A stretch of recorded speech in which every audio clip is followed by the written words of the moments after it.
Bismillahirrahmanirrahim. Assalamualaikum warahmatullahi wabarakatuh. Perkenalkan, nama saya Christina Cempakasari dan rekan saya Melinda Ika Wulandari. Di sini kami akan membahas materi mengenai audit atas pengendalian internal menurut Section 404 dan risiko pengendalian. Nah, untuk pembahasan yang pertama ini ada tujuan pengendalian audit. Nah, sistem pengendalian internal ini terdiri atas kebijakan dan prosedur yang dirancang untuk memberikan manajemen kepastian yang layak bahwa perusahaan ini telah mencapai tujuan dan sasarannya. Nah, kebijakan dan prosedur ini seringkali disebut dengan pengendalian, dan secara kolektif itu akan membentuk pengendalian internal entitas tersebut. Nah, biasanya manajemen ini memiliki 3 tujuan umum dalam merancang sistem pengendalian yang efektif. Apa saja? Yang pertama, rehabilitas pelaporan keuangan. Tujuan pengendalian internal yang efektif atas pelaporan keuangan adalah memenuhi tanggung jawab pelaporan keuangan tersebut. Kemudian yang kedua adalah efisiensi dan efektivitas operasi. Nah, tujuan yang penting dari ini adalah memperoleh suatu informasi keuangan dan juga non-keuangan yang akurat tentang operasi perusahaan untuk keperluan pengambilan keputusan. Nah, untuk yang ketiga, yaitu ketaatan pada hukum dan peraturan. Tidak hanya mematuhi ketentuan hukum dalam Seksi 404, juga diwajibkan menaati berbagai hukum dan peraturan mengenai organisasi-organisasi publik, non-publik, dan nirlaba. Tanggung jawab manajemen dan auditor atas pengendalian internal. Nah, tanggung jawab atas pengendalian internal ini berbeda antara manajemen dan juga auditor. Manajemen ini bertanggung jawab untuk menetapkan dan menyelenggarakan pengendalian internal entitas, sementara tanggung jawab auditor ini mencakup memahami dan menguji pengendalian internal atas pelaporan keuangan. Nah, ada 2 konsep yang melandasi perancangan dan implementasi pengendalian internal, kepastian yang layak dan keterbatasan inheren. Yang pertama ini adalah kepastian yang layak. Perusahaan ini harus mengembangkan pengendalian internal yang akan memberikan kepastian yang layak, tetapi bukan absolut, bahwa laporan keuangan ini telah disajikan secara wajar. Nah, yang kedua, keterbatasan inheren. Pengendalian internal ini tidak akan pernah bisa efektif 100% tanpa menghiraukan kecermatan yang diterapkan dalam perancangan dan implementasinya. Meskipun personil yang menangani sistem itu sanggup merancang sebuah sistem yang ideal, keefektifannya ini tergantung pada kompetensi dan tergantung juga pada orang-orang yang menggunakannya. Section 404 mengharuskan manajemen semua perusahaan publik untuk mengeluarkan laporan pengendalian internal yang mencakup beberapa hal. Di antaranya yang pertama, suatu pernyataan bahwa manajemen harus bertanggung jawab untuk menetapkan dan menyelenggarakan struktur pengendalian internal yang memadai serta pelaporan keuangan. Yang kedua, suatu penilaian atas efektivitas struktur pengendalian internal dan prosedur pelaporan keuangan per akhir tahun fiskal perusahaan. Manajemen juga harus mengidentifikasi kerangka kerja yang digunakan untuk mengevaluasi keefektifan pengendalian internal. Penilaian manajemen mengenai pengendalian internal atas pelaporan keuangan ini terdiri atas 2 komponen. Yang pertama, rancangan pengendalian internal. Manajemen ini harus mengevaluasi apakah pengendalian ini telah dirancang dan diberlakukan untuk mencegah atau mendeteksi salah saji material dalam laporan keuangan. Dan yang kedua adalah efektivitas pelaksanaan pengendalian. Nah, di samping itu, manajemen juga harus menguji efektivitas pelaksanaan pengendalian. Tujuan pengujian ini untuk apa? Yaitu untuk menentukan apakah pengendalian ini telah berjalan seperti yang dirancang dan apakah orang yang melaksanakan memiliki kewenangan serta kualifikasi yang diperlukan untuk melaksanakan pengendalian itu secara efektif. Yang selanjutnya, komponen pengendalian internal COSO. Komponen pengendalian internal COSO ini ada 5, Yang pertama, lingkungan pengendalian. Lingkungan pengendalian adalah elemen pertama dari struktur pengendalian intern versi COSO. Lingkungan pengendalian ini terdiri atas tindakan, kebijakan, dan prosedur yang mencerminkan sikap manajemen puncak, para direktur, dan pemilik entitas secara keseluruhan mengenai pengendalian internal, serta arti penting bagi entitas tersebut. Yang kedua, penilaian risiko. Penilaian risiko adalah tindakan yang dilakukan manajemen untuk mengidentifikasi dan menganalisis risiko-risiko yang relevan dengan penyusunan laporan keuangan yang sesuai dengan GAAP. Nah, untuk contohnya, jika suatu perusahaan ini sering menjual produk dengan harga di bawah harga pokok persediaan karena pesatnya perubahan teknologi, maka perusahaan itu harus menyelenggarakan pengendalian yang memadai untuk mengatasi resiko melebih sajikan persediaan. Untuk komponen yang ketiga yaitu aktivitas pengendalian. Aktivitas pengendalian adalah kebijakan dan prosedur, selain yang sudah termasuk dalam 4 komponen lainnya yang membantu memastikan bahwa tindakan yang diperlukan ini telah diambil untuk menangani resiko guna mencapai tujuan entitas. Yang keempat, informasi dan komunikasi. Informasi dan komunikasi adalah pengidentifikasian, penangkapan, dan pertukaran informasi dalam suatu bentuk dan waktu yang memungkinkan orang ini akan melaksanakan tanggung jawab mereka. Tujuan sistem informasi dan komunikasi akuntansi dari entitas adalah untuk memulai, mencatat, memproses, dan melaporkan transaksi yang dilakukan entitas itu, serta mempertahankan akuntabilitas aktiva terkait. Nah, komponen yang terakhir adalah pemantauan. Pemantauan ini merupakan suatu proses yang menentukan kualitas kinerja pengendalian intern sepanjang waktu. Aktivitas pemantauan ini berhubungan dengan penilaian mutu pengendalian internal secara berkelanjutan atau periodik oleh manajemen untuk menentukan bahwa pengendalian itu telah beroperasi seperti yang diharapkan dan telah dimodifikasi sesuai dengan kondisi. Nah, ini adalah proses untuk memahami pengendalian internal dan menilai risiko pengendalian. Untuk proses yang pertama yaitu memperoleh dan mendokumentasikan pemahaman tentang pengendalian internal. Selanjutnya, menilai risiko pengendalian. Nah, setelah itu akan merancang, melaksanakan, dan mengevaluasi pengujian pengendalian. Dan untuk yang proses terakhir adalah memutuskan risiko deteksi yang direncanakan dan pengujian substantif.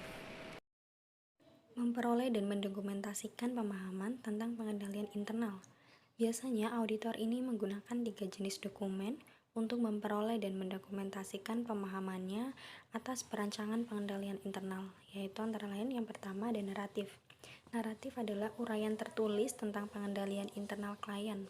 Suatu naratif yang baik mengenai sistem akuntansi dan pengendalian yang terkait menguraikan 4 hal, yaitu yang pertama, asal-usul setiap dokumen dan catatan dalam sistem. Yang kedua, semua pemrosesan yang berlangsung. Yang ketiga, disposisi setiap dokumen dan catatan dalam sistem. Yang keempat, petunjuk tentang pengendalian yang relevan dengan penilaian risiko pengendalian. Selanjutnya yang kedua ada bagan arus. Bagan arus adalah diagram yang menunjukkan dokumen klien dan aliran urutannya dalam organisasi. Dan yang terakhir, kuesioner pengendalian internal, yaitu mengajukan serangkaian pertanyaan tentang pengendalian dalam setiap area audit sebagai sarana untuk mengidentifikasi pengendalian internal. Baik, yang selanjutnya akan dilanjutkan oleh rekan saya, Melinda. Baik, selanjutnya kita akan membahas mengenai mengevaluasi pengimplementasian pengendalian internal. Yang pertama, memutakhirkan dan mengevaluasi pengalaman auditor sebelumnya dengan entitas. Informasi ini berguna untuk menentukan apakah pengendalian yang sebelumnya tidak beroperasi dengan efektif dan sudah diperbaiki. Yang kedua, melakukan tanya jawab dengan perusahaan klien. Pertanyaan yang cermat kepada personil yang tepat akan membantu auditor mengevaluasi apakah karyawan memahami tugasnya dan melakukan apa yang diuraikan dalam dokumentasi pengendalian klien. Yang ketiga, menelaah dokumen dan catatan. Yang keempat, mengamati aktivitas dan operasi entitas. Dan yang terakhir ada melakukan penelusuran sistem akuntansi. Nah, dalam penelusuran ini, auditor memilih satu atau beberapa dokumen untuk ditelusuri dari awal seluruh proses akuntansi. Selanjutnya ada menilai resiko pengendalian.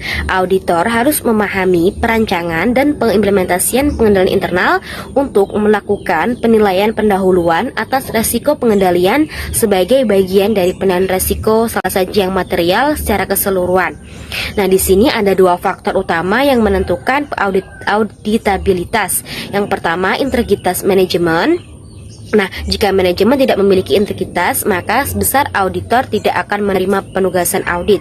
Yang kedua yaitu catatan akuntansi, merupakan sumber bukti audit yang penting bagi sebagian besar tujuan audit. Setelah memahami pengendalian internal, auditor dapat membuat penilaian pendahuluan atas resiko pengendalian sebagai bagian dari penilaian resiko salah saji yang material secara keseluruhan.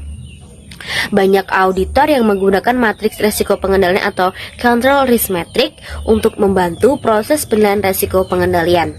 Nah, berikut merupakan cara penyusunan matriks. Yang pertama, mengidentifikasi tujuan audit untuk kelas transaksi, saldo akun, serta penyajian dan pengungkapan yang akan dinilai.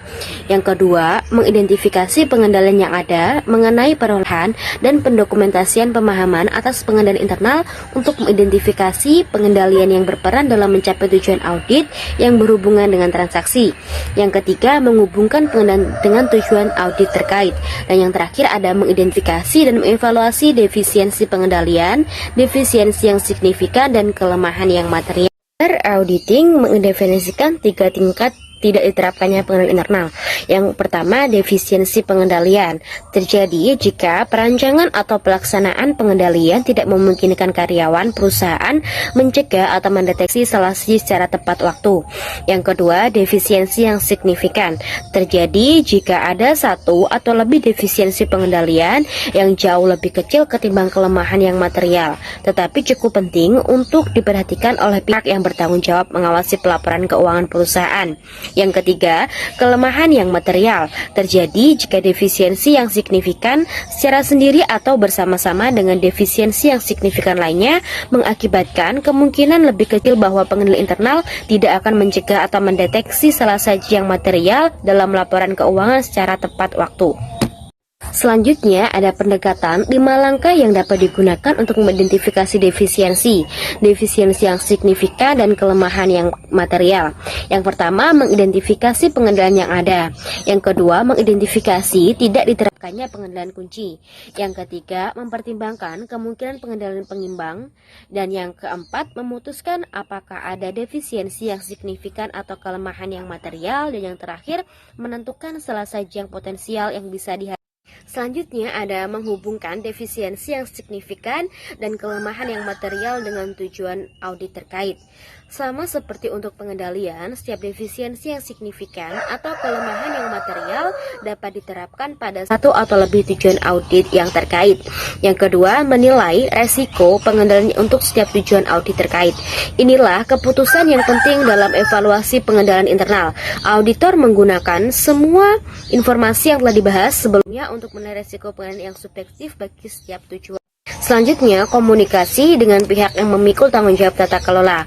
Auditor harus menyampaikan defisiensi yang signifikan dan kelemahan yang material secara tertulis kepada pihak yang memikul tanggung jawab tata kelola, begitu auditor mengetahui keberadaannya. Dan yang terakhir ada surat manajemen. Walaupun surat manajemen tidak diisyaratkan oleh standar auditing, biasanya auditor menyiapkan surat ini sebagai jasa audit bernilai tambah. Selanjutnya ada penilaian pengendalian. Dalam sebagian besar kasus, audit belum mengumpulkan bukti yang cukup untuk mengurangi penilaian resiko pengendalian ke tingkat yang cukup rendah. Auditor harus mendapatkan bukti tambahan tentang efektivitas pelaksanaan pengendalian selama seluruh atau paling tidak sebagian besar periode yang diaudit. Proses untuk menguji aktivitas pengendalian dalam pendukung kegiatan penilaian risiko pengendalian yang lebih rendah disebut dengan pengujian pengendalian.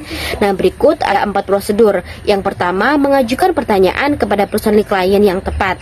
Yang kedua, memeriksa dokumen catatan dan laporan. Yang ketiga, mengamati aktivitas terkait dengan pengendalian. Dan yang terakhir ada melaksanakan kembali. Selanjutnya ada mengandalkan bukti audit dari tahun sebelumnya. Yang kedua, menguji pengendalian yang berhubungan dengan resiko yang signifikan, yaitu resiko yang diyakini auditor membutuhkan pertimbangan audit khusus. Dan yang terakhir ada menguji kurang dari seluruh periode audit. PCAOB Standar 5 mengharuskan auditor melaksanakan pengujian pengendalian yang memadai untuk menentukan apakah pengendalian berjalan efektif pada akhir tahun. Selanjutnya ada dua perbedaan utama dalam penerapan prosedur umum.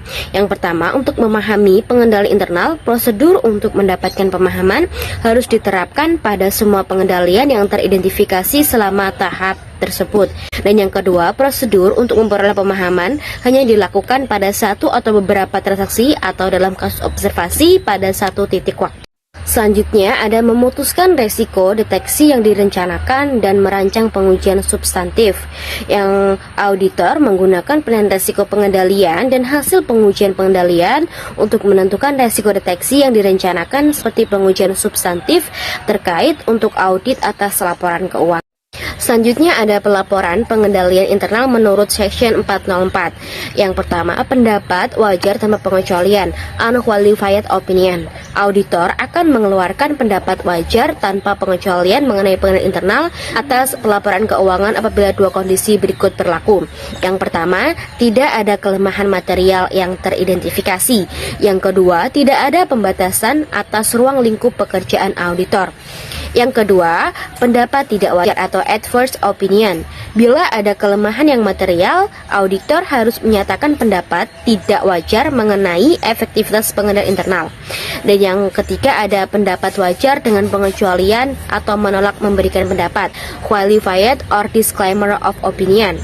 Pembatasan ruang lingkup mengharuskan auditor untuk menyatakan pendapat wajar dengan pengecualian atau menolak memberikan pendapat mengenai pengendalian internal atas pelaporan keuangan. Nah, berikut merupakan 4 respon auditor. Yang pertama, karena ada kesalahan yang material dalam laporan keuangan, auditor mempertimbangkan apakah salah saji menunjukkan adanya kelemahan yang material. Yang kedua, auditor mengeluarkan pendapat wajar tanpa pengecualian atas laporan keuangan jika klien menyesuaikan laporannya untuk mengoreksi salah saji sebelum diterbitkan. Yang ketiga, manajemen mungkin akan mengubah laporannya mengenai pengendalian internal untuk menegaskan bahwa pengendalian tidak berjalan efektif. Dan yang keempat, auditor mengeluarkan pendapat tidak wajar mengenai pengendalian internal atas pelaporan keuangan jika defisiensi dianggap sebagai kelemahan yang material. Nah, yang terakhir ada mengevaluasi, melaporkan, dan menguji pengendalian internal untuk perusahaan publik. Bagian berikut akan mengidentifikasi dan membahas perbedaan paling penting dalam mengevaluasi, melaporkan, dan menguji pengendalian internal untuk perusahaan publik. Yang pertama, persyaratan pelaporan. Yang kedua, luas pengendalian internal yang diisyaratkan. Yang ketiga, luas pemahaman yang diperlukan. Yang keempat, menilai risiko pengendalian. Yang terakhir ada luas pengujian pengendaliannya. Nah, demikian tadi teman-teman merupakan materi mengenai audit atas pengendalian internal menurut Section 404 dan resiko pengendalian yang dapat saya sampaikan dengan rekan saya. Bila ada kurang lebihnya kami mohon maaf. Wassalamualaikum warahmatullahi wabarakatuh. Sampai bertemu di kesempatan berikutnya.